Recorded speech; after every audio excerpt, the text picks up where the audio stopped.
Nama itu kan Bapak Ibu. Dan beberapa yang lain. Itu sudah Tuhan ingatkan. Lebih dari 2 tahun yang lalu. Lalu apa yang membedakan mujizat asli dari Allah dengan yang dari simbolis tadi?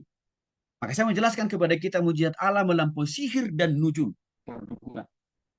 Contoh, tongkat Harun menelan tongkat para ahli sihir di Mesir. Membuktikan bahwa mujizat yang dimiliki oleh Harun sungguh-sungguh orisinil, sejati, berasal dan bersumber dari Tuhan. Maka bisa tongkatnya Harun menelan tongkat-tongkat ahli sihir Mesir. Keluaran 7 ayat 10 sampai 13. Yang kedua, para ahli sihir mengaku bahwa mereka menyebut tulah ya nyamuk sebagai tangan Allah di Keluaran pasal 8 ayat 18 sampai 19. Simbolis itu hanya sesaat bisa berikan bantuan pertolongan mujizat kesembuhan kemakmuran kejayaan. Sesaat, nggak lama kemudian dia tahu diri tidak akan berdampak menjadi kekal kesembuhan dia. Yang ketiga, tukang sihir bersama Simon percaya kepada Allah setelah melihat Filipus melakukan mujizat Allah.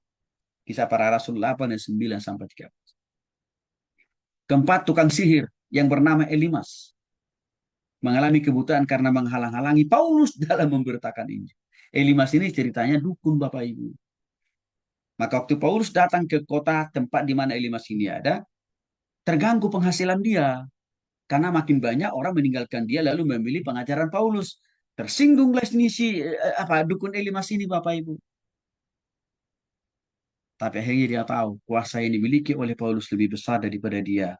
Karena kuasa yang dimiliki oleh Paulus itu dari Tuhan. Saya jadi ingat ada seorang teman saya dokter Bapak Ibu ya. Di kesaksian. Udah cukup lama juga sih. Waktu itu dia masih jadi mahasiswa di Fakultas Kedokteran. Namanya pernah stroke. Udah bawa ke dokter bolak-balik nggak sembuh-sembuh. Lalu satu saat dia dapat informasi dari orang lain bahwa ada ibadah KKR kesembuhan di Jakarta. Lalu dia bawa mamanya ini ke acara KKR itu dengan harapan supaya mamanya ini sembuh. Waktu hamba Tuhannya meminta mamanya ini maju ke depan, maju, dibawa ke depan lalu didoakan. Ya, yang tadinya kan di atas kursi roda ya. Mamanya ini bisa berjalan sampai ke rumah, masih tetap sehat, bisa berjalan. Sehingga kursi rodanya digulung, tidak lagi dipakai. Tahukah Bapak Ibu, lewat 1 minggu, orang tua teman saya ini makin bertambah parah kelumpuhannya.